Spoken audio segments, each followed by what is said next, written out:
You're listening to Crazy Shit in Real Estate. You'll be amazed at all these wild but true situations that others have found themselves in. Because on this show, you'll hear uncensored, unbelievable stories from the world of real estate. I'm Leigh Brown. Let's dive right in. I'm Leigh Brown. Welcome to Crazy Shit in Real Estate. Let's visit New York City, shall we? In fact, right near Central Park and the New York City Marathon finish line is where you will find this amazing realtor. Scott Harris is here to talk with us a little bit about really a lot of things. It was a really fun conversation, runs all over the place. So get your notebook and notepad and I'll see you on the other side. Scott, how are you? I'm great. How are you? I'm just fantastic. I'm just going to turn my phone over so I'll stop seeing the text and the messages coming in because of the great excitement around real estate right now. Yeah, there's a lot to talk about. Yep. I kind of wish I weren't on the executive committee because I would do my own crazy shit in real estate podcast about things, but I've got to be wise as a serpent and gentle as a dove. Okay. What executive committee is that? Of the National Association of Realtors. Oh, yeah. Interesting. I wrote an op-ed for the journal that we're hoping to get published there. The statistics do not bear out with what some of the people against buyer representation have to say. And my experience in 20 years of being in a capacity representing buyers, it just does not jibe with. No, I mean, the idea that there is a belief that you can commoditize real estate and buy it off the internet is a complete lack of understanding of the complexities of the transaction. Now, whose fault is that for not telling that story? So we as agents should have told that story more effectively over the years. I totally grant that. But if you ask any of my clients, I bet if I ask any of yours, if they had the time and energy to learn all those complexities before they got into it, they'd be like, no, you purchase the professional services for a savings of time and a savings of knowledge and competence.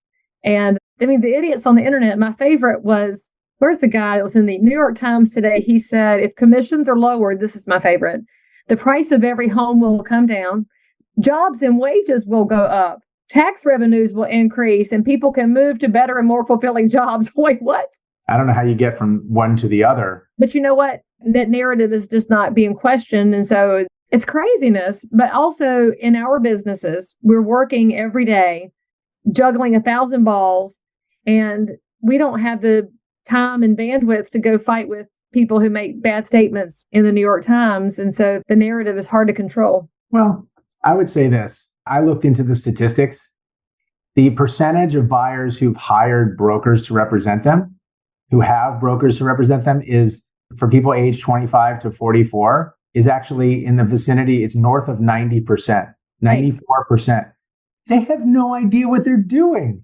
Right. They start here. I start here and they look at apps and think they can, then they get 2 steps in and like, nope, I'm done. You know, people might start sure, they might start on their own and God bless them. But there's a reason why people advertise on bus stops still and why people advertise. Why Zillow made $8 billion, I think, in 2021. It's because we advertise because we know that buyers ultimately aren't able to navigate this on their own. Why would they? I hire brokers all that. I've hired amazing agents to represent me on both sides. And if they do a great job, I screamed from the rooftops. I found a good one. And by the way, they're not all good. No. So that's part of the conversation. Let's elevate this. Realtors have to make that choice and say, you know what? I do a great job. I wish everybody else did. We have to acknowledge there's mediocrity out there, but there's also a consumer that would rather pay less for a mediocre agent. That's great. They have that option in the marketplace.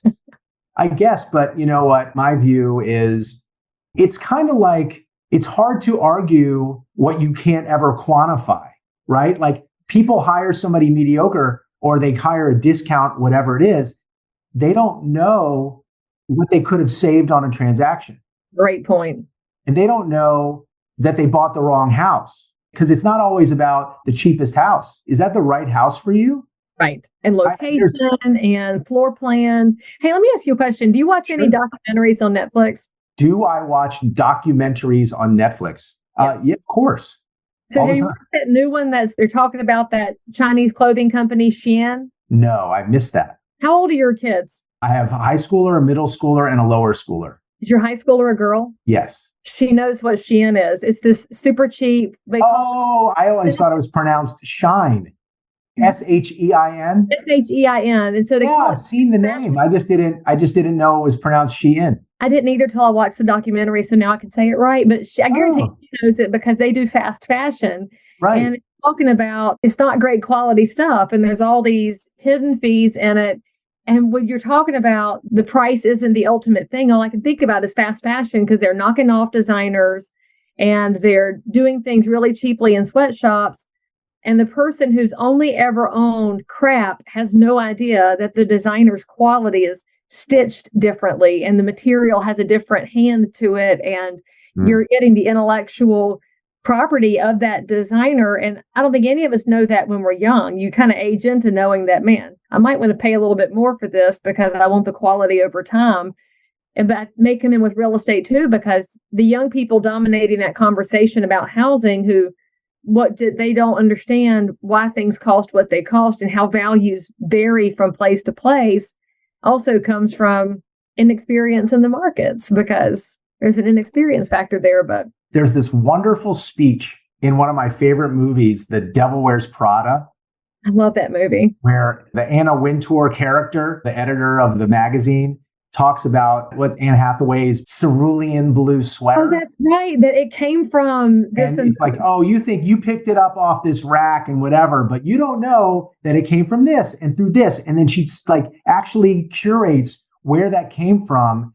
And they have no idea about it. Oh, it's just some sweater. But it's like opening the door. I mean, I could give a million different ways in, but I was a kid watching old movies. Orson Welles did this movie about William Randolph Hearst, like the most famous black and white movie ever. Or, I don't know, Kurosawa, like these old Japanese directors, and it's black and white. And I'm like, oh, it's black and white. Like, why is this important? And then any film buff out there is like, it's important because they totally broke the mold and changed the way we think about it. There's just so much taken for granted.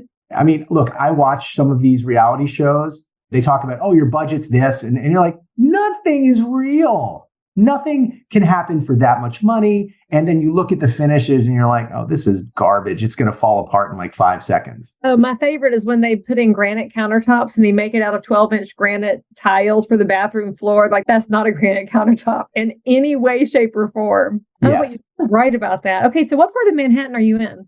Yes, I'm in Manhattan, New York City. I work with a firm called Brown Harris Stevens, which is the oldest real estate company in New York. It's 150 years old. And my office is right across from Lincoln Center. It's on 65th and Broadway. So we're a half a block from Central Park, and it's a playground for the wealthy in New York City. We're a beat from Central Park where they're going to finish running the New York City Marathon, right where the finish line is. It's an exciting, dynamic place. Have you run New York? I have run New York 7 times. I've not run New York yet. I've run Chicago twice, and my 7th marathon is this weekend, but New York's on my list. I have to lottery in, though, because I guess I could fundraise in, but I'm on a lottery in because I'm stubborn like that. All right, so are you one of the Harrises of Brown Harris Stevens? That's your family? I'm a Harris. I'm not the Harris. The Harris in the name is a very old part of the company. It's actually not owned by Brown, Harris, or Stevens anymore. It was purchased. There's a wonderful ownership group there that's led by Will and Arthur Zeckendorf, who've been multi-generational builders in New York City. They built the UN. They've built a number of really prominent residential buildings throughout Manhattan, and is privately held as opposed to a lot of big real estate companies around the country. So fun fact, I used to live at 37th and Lex, way down in Bury Hill. Uh-huh. It's been about 30 years ago, so it looked a little different then than it looks now, because now it's gotten all cutened up. It's not super cute then, but I could afford it. It's come a long way. 37th and Lex. I've sold properties right around there. It's got a lot of history, though, depending on what block you're on. There are a lot of beautiful old townhouses. Well, actually, it may have been a townhouse that had been carved into apartments, and there were 4 of us ladies who shared 1-bedroom apartment, and we took turns. Like, everybody slept at different hours. You could use the bed. How far we've come. I mean, I'm glad I lived it, though. I tell my kids all the time, and they think, Mom, it didn't really happen that way. I'm like, it did. And I also had cocktails at Windows on the World, which they can't get their minds around because they weren't born when 9/11 happened. So to them, it's in the history books, which is hard for me to acknowledge that I was working at Seaport Plaza at Prudential, and we used to go there to prospect for clients. Yeah. So back to your real estate journey there, right close to Central Park. What got you into real estate? How long have you been into the game? So I've been in real estate for over 20 years. I celebrated my 20th anniversary at the beginning of 2023. I will say that I was sort of accidentally building a whole skill set to be in residential real estate long before I got into it. My mom was a marketing director for what was a Prudential affiliate in Louisiana, New Orleans, where I grew up. And my dad was a landlord of a big commercial warehouse when I was a kid. So we were talking this stuff around the dinner table growing up, but I was really into architecture. Grew up in New Orleans where there's lots of cool French and Spanish architecture. And my best friend grew up in the French Quarter, and all those old houses were they were just things that like attracted me. But I didn't get into real estate until someone in my family said to me, my stepmother said, "Hey, Scott, you'd be really good as a real estate agent." And I had spent a bunch of years before that booking bands and being in a band and being in the music industry. So I moved to New York in 2002, late 2002, and was kind of at the end of my rope thinking, what am I going to do? And I started doing rental deals, like helping people find rentals in New York, which you can actually make a living. It was such a hustle. It was a 7-day-a-week crazy thing to start doing, but I was really, really good at it. And it just pulled from everything I'd ever done before. All of a sudden, it was like pop, pop, pop. It just made a lot of sense to me, helping people find homes. Okay, so I'm so curious, though. You said your life history added up to make sense for residential real estate. What is the connection between booking bands and real estate? I haven't made that yet. Sure. So, I mean, as a kid, I was this entrepreneurial guy. Like 7th grade, it was like the school had like an economics fair, and I was like the guy selling out of like nachos. Like I always was thinking, what would somebody want? And thinking about other people, how to find something that worked for them. And I was always building businesses. When I was in my band, I grew that band into something that was a 250 show a year touring band, always thinking about how to build business, how to market, email marketing, and organizing my client list, because I was putting bands on college campuses and putting bands into clubs everywhere and like navigating the touring, right? So putting bands on tour is no different than putting buyers on tour around the city. And dealing with decision makers, trying to understand the psychology of it. I was a psychology major in college. And so how to understand people, what makes them tick. But like the most essential piece is that as a kid, my parents were split up. I moved about 500 times back and forth and back and forth and back and forth before I even turned 18. And that for me, understanding how unsettling, not having a real place of your own, and then spending the better part of 6 years on the road with the band, it was like all I ever wanted was a place. And so that energy, like as I started to get good at this and understand kind of where my mastery was and like really listening, connect people with places that were like it was more of listening turned into intuition and then turned into the right place. It was like all of that stuff was so satisfying because I was like, oh my God, this is doing something for me. Like this is healing something inside of me to like heal my broken home. And then as I got married and everything else, I was like, wow, there's just something so deeply satisfying. It's more of a mission. Is helping people find home it happens to be through real estate, but it's not about the real estate. It's about the people. Well, it's about the stability. Like you're selling stability when you're talking your way through everything you went through and what real estate means to you. It really does mean something more than what the world thinks it means, because the world watches reality TV. They think Selling Sunset's real. They think HGTV is real, but you never see that emotional connection that you're describing right there because it's too big for TV.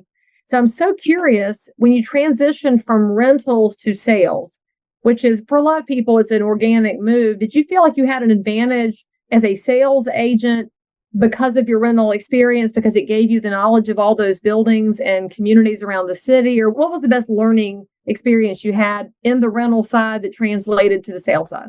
No one's ever asked that question. It's a really good one. Yes, I was seeing like 20 apartments a day sometimes. So you just multiply that times 7, because I was working 7 days a week. And then I was seeing 500 apartments a month, right? 6,000 apartments a year. And doing that day in, day out, day in, day out, the way my brain works, it's like I could file everything away into like little boxes. Even to this day, I see an area code. I think, oh, that's where this college was that I used to call on. Everything kind of works in that way. So I'd say, oh, I'd be at a cocktail party. Oh, I live at the corner. I live at this, because here, like, oh, I live at 83rd and 2nd Avenue. They'll like give the street name and then the avenue. I'm like, oh, do you live at this corner, this corner, this corner, this corner? It became like a cocktail party trick almost. So it gave me a really good foundation of the city, but it was such a hustle. Like people think, oh, New York City real estate's so competitive. It was like getting into like a warm bath when I was doing sales because the pace was building trust. There was about the transaction. Now it's about the people and the relationship. And so it was like this great feeling. This is what I want to do. I was prepared and I could appreciate how important it was to build the relationship because I knew how to do the transaction. I knew I could figure out whatever I needed to do the transaction. And I'd done like 120 rental deals or something in that first year. No one told me that was a lot. I just was like, go, go, go. I needed to pay my rent. I needed to figure out how to make myself so I could live here. And so once I kind of got to a place where I had a pipeline of some kind, first 2 years was really working so hard.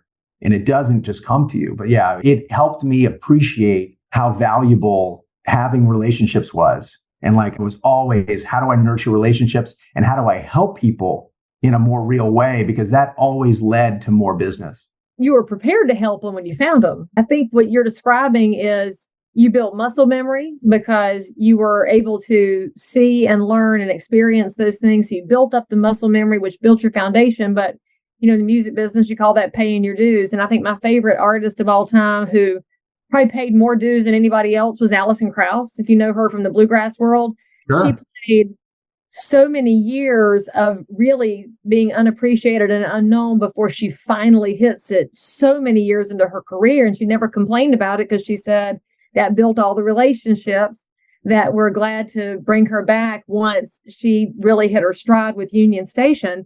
But you think about that corner description you gave. So you meet somebody at a networking event, cocktail hour, they give their location. You know, all 4 of the corners, you didn't just give them some information, you gave them an immense amount of comfort. And I think we forget how much comfort knowledge can give somebody because they're like, oh, you know my corner. You know where I live. And when you think about that connection of the stability of real estate and the comfort your knowledge gave them, well, no wonder they use you as their agent. Because you didn't just fake it and say, oh, well, yeah, I know that corner. You're like, no, this one, or this one. Why would they ever talk to anybody else ever again?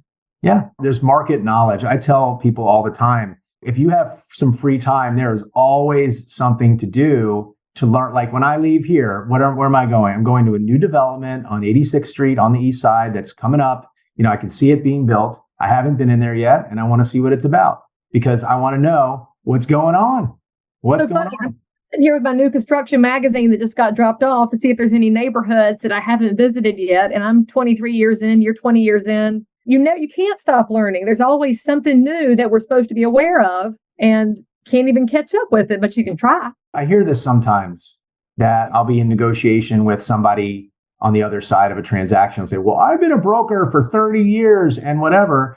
And I'm thinking, you can be a broker for 30 days and have more curiosity and have more passion to learn. And if you stop being curious about the real estate market, it will pass you by. And I told somebody this yesterday that sometimes, as much as I want to grow market share and when the market's down, but sometimes we'll pitch a building and they'll say, have you ever done business in this building? And I'll say, no, I haven't. But what I've done is 50 transactions in your neighborhood. And half of our business is with buyers today. The seasoned person who's done all the business in that building may be overpricing your apartment because their understanding of it is 3 or 4 years old in a different market. I can tell you what's going on now. I can tell you what somebody may not be willing to tell you now about how it is.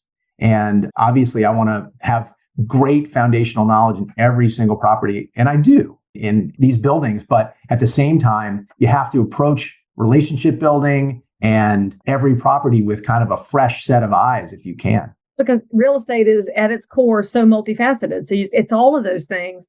And when you mention that 30-year broker, which you and I are getting too close to that, let's call it the 40-year broker. So the 40-year broker who waves around their experience, my dad, who is retired from real estate, always said there's a difference between a realtor with 40 years experience and a realtor with 1 year experience times 40. And that's exactly what you're describing there is the relevance in the current market. And frankly, it's muscle memory again, because if you've sold more properties than somebody else, by nature, you've done the paperwork more recently and you're up to date on the state regulations and any changes there. You know what consumer behavior is looking like, because our consumer behavior has moved a lot in the last 20 years. And I know that your psychology degree comes in handy a lot in real estate as we watch people behave differently when it comes to financial transactions right now, especially in an increasingly expensive market. They can get really tangled up. And so we have to be sure that we're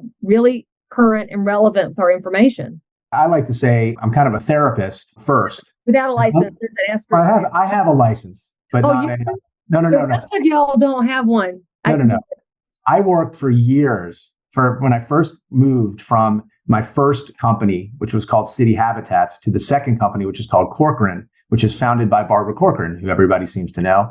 She had already sold the business by the time I was there. But the woman, I worked on a team for a few years, and my team leader, she was a psychologist first before she got into real estate. And I know how much that really helped her navigate, because we find people at their absolute most stressed out. And it doesn't matter how old they are. They can be first-time buyers, but on average, people stay in a home for 13 years. The median amount of years that they're in that property are 13 years. They really come at it with whoever they are now, and they're scared or they're stressed. It's just so much psychology to navigate.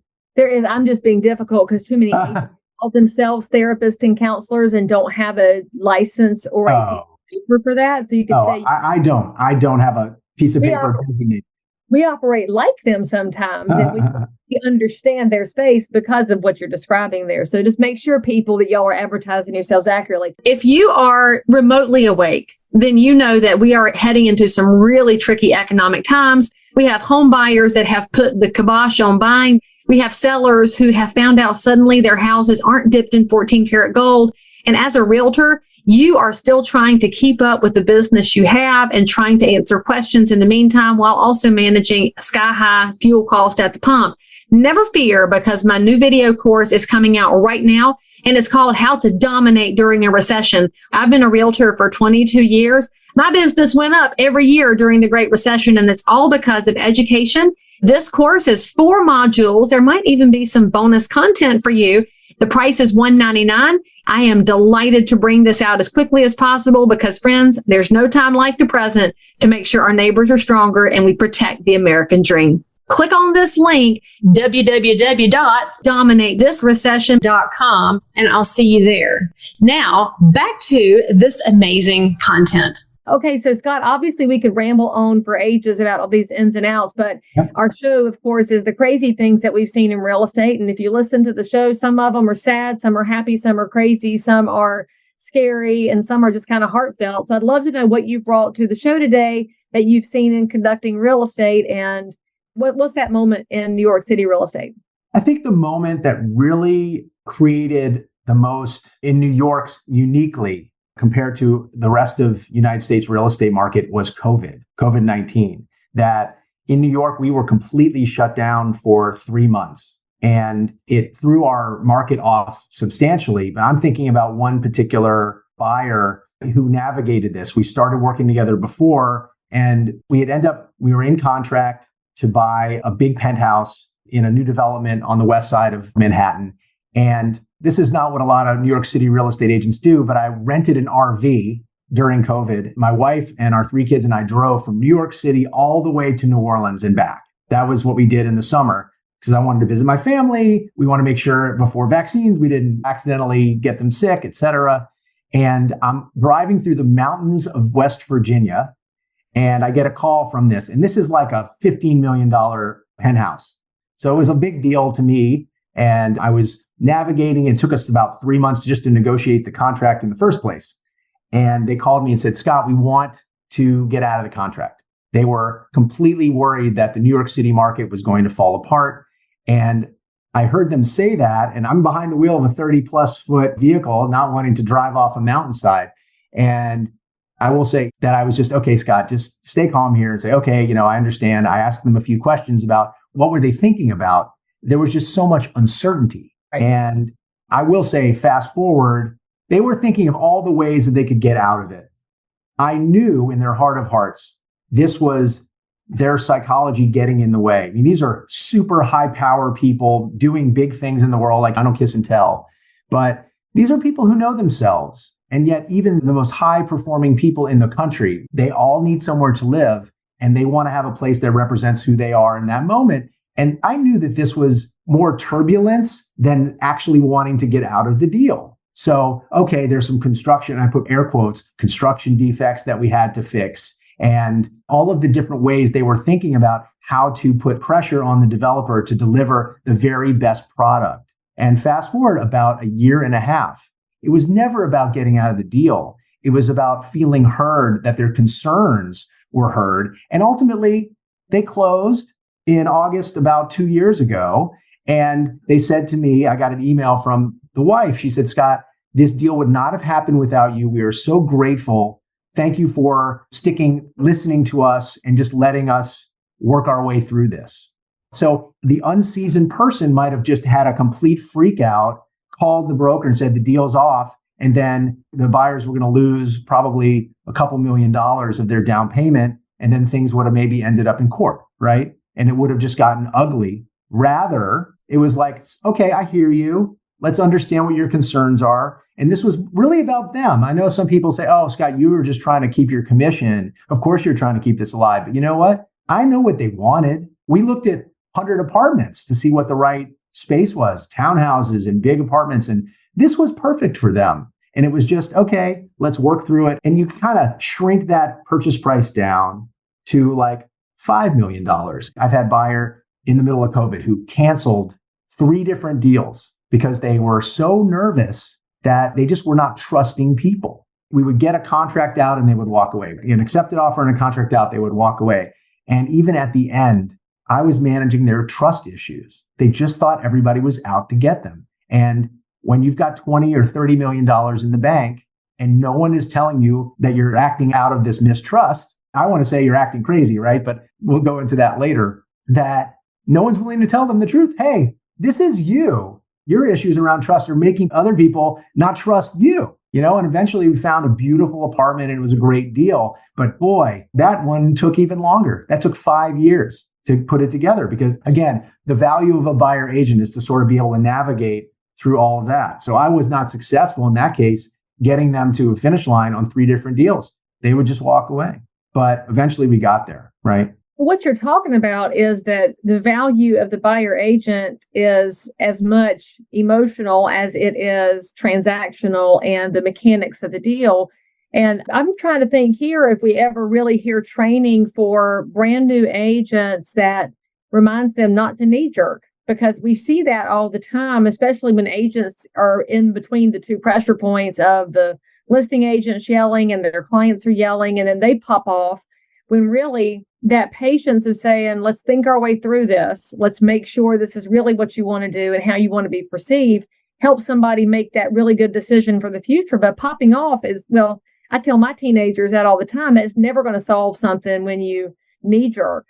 And we've got to think about that in real estate, especially as it gets more and more tenuous in some markets. There's just some markets that are feeling pressure more than others.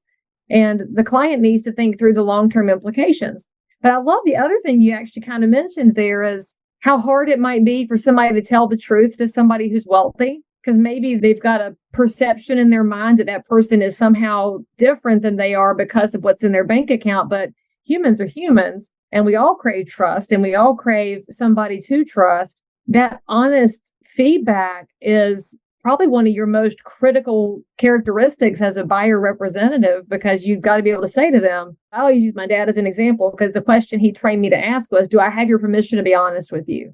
And they'll always say yes. And then that also helps level the playing field if somebody is wealthier than you are. So if you're an agent watching this and you've never prospected in a luxury area before because you feel like those people are out of your league or you're looking at them as somewhat different, just remember, you could be the only agent that's willing to speak truth to them and to help them look at things from all the angles. It's such an interesting little thing that you pipe off there with one little sentence that's needs to be added to our agent training, I think. I love that phrase. I'm going to totally steal that.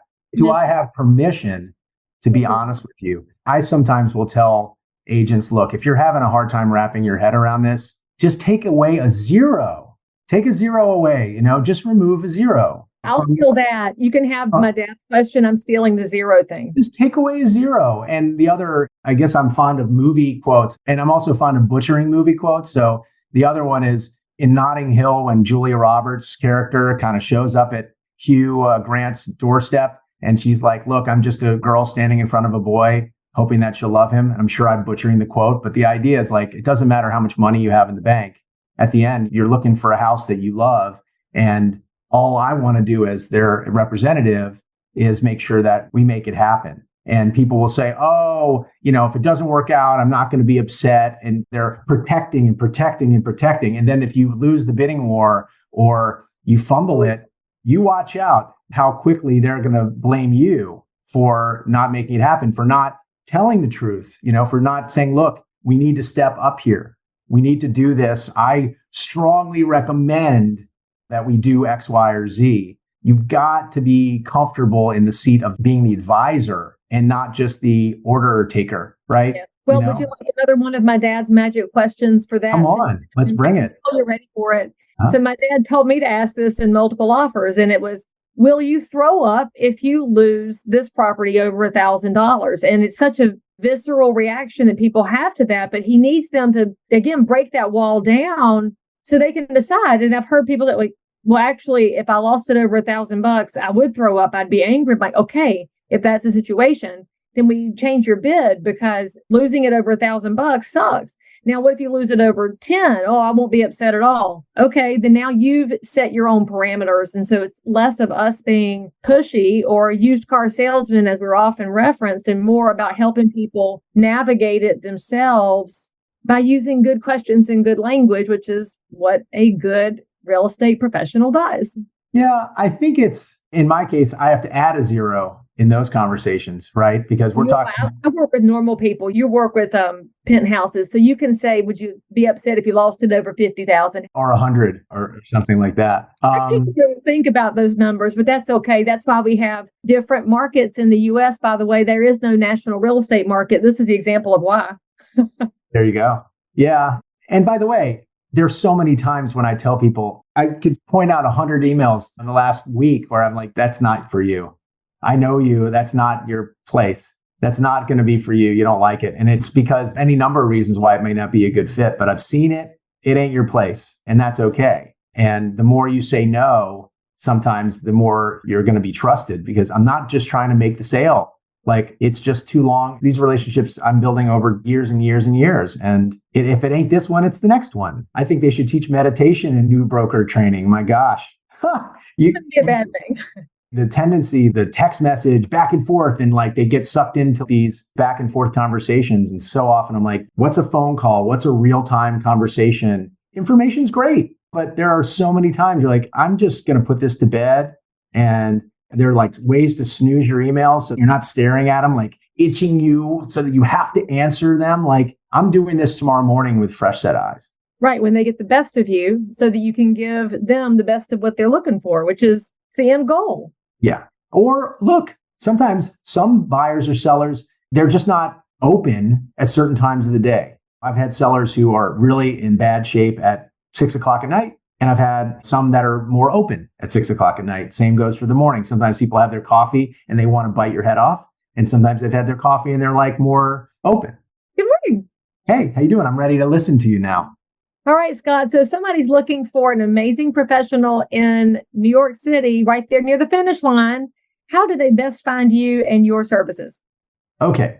They can go to, of course, they can just Google Scott Harris, Brown Harris Stevens, and they can find us. They can go to Harris Residential to the website, which is where they can find me most easily, or they can hop on LinkedIn and look at Scott Harris and follow me. And they're going to get a lot of real estate advice, information about the New York City market and buyer and seller behavior. That's probably where I'm the most active. They go on Instagram. They can find us at Harris Residential as well, or me, Scott Harris. I think it's Scotty Harris, actually, IE.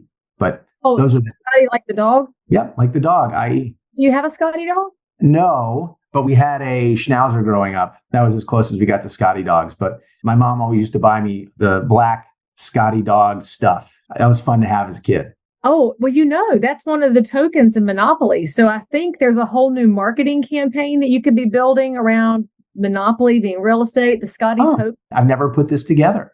What'd you pick, the top hat or the limo? What were you driving around the board? You were a top hat guy, weren't you? I mean, obviously. On your Warby Parker glasses, I mean, I can tell. I don't remember what was my regular token in Monopoly. I don't remember. I smell a whole marketing thing coming here with buyer and seller behaviors on who you are as a client in real estate. Depends on which token you picked in Monopoly. This could be the best video ever. And I never thought about it before. That's very cool. Well, if I make one, I'll tag you. And if you make one, tag me. That sounds like a great idea. I'm going to look into this right away. We don't have to play Monopoly, just like we don't have to watch reality TV because we know how the business is actually happening, right? But with Thanksgiving coming up, every family needs a good Monopoly war. So it's a great time to bust it out and let your kids fight amongst themselves about rents. I was talking to my 7-year-old about rents. I said, do you know what renting means? And we were starting to have that conversation. He's a pretty smart kid. He understood. I mean, our kids are going to hear it just like you heard it growing up. I heard it growing up. So now we just have to make sure we scale that out there so more of the young people will have a good understanding of why they should aim for what we do. There you go. Scott, thank you so much for coming on the show. I've really enjoyed our conversation and written myself some notes down here, and I'm very grateful for that every time. Thanks for having me. All right. If you guys like what Scott had to say, you have questions about the New York market or anything about he said, drop a comment here below, subscribe for more, and we'll include all of the contact information in the show notes for this episode. So if you were sweating to the oldies, don't worry about it. We got you covered. Most importantly, come back and we'll see you next time. As always, I'm so super thrilled that you joined in for more crazy shit. And if you're a realtor, investor, inspector, lender, or just a regular human being who happens to have an unbelievable story that you need to tell the world about, or frankly, you just need to one-up the story you just heard, then make sure to DM me on Instagram at Leigh Thomas Brown, or tweet me at Leigh Brown, or frankly, any social network where you hang out. I'm there. And if you had some fun, then you totally want to subscribe so you don't miss out on any future episodes.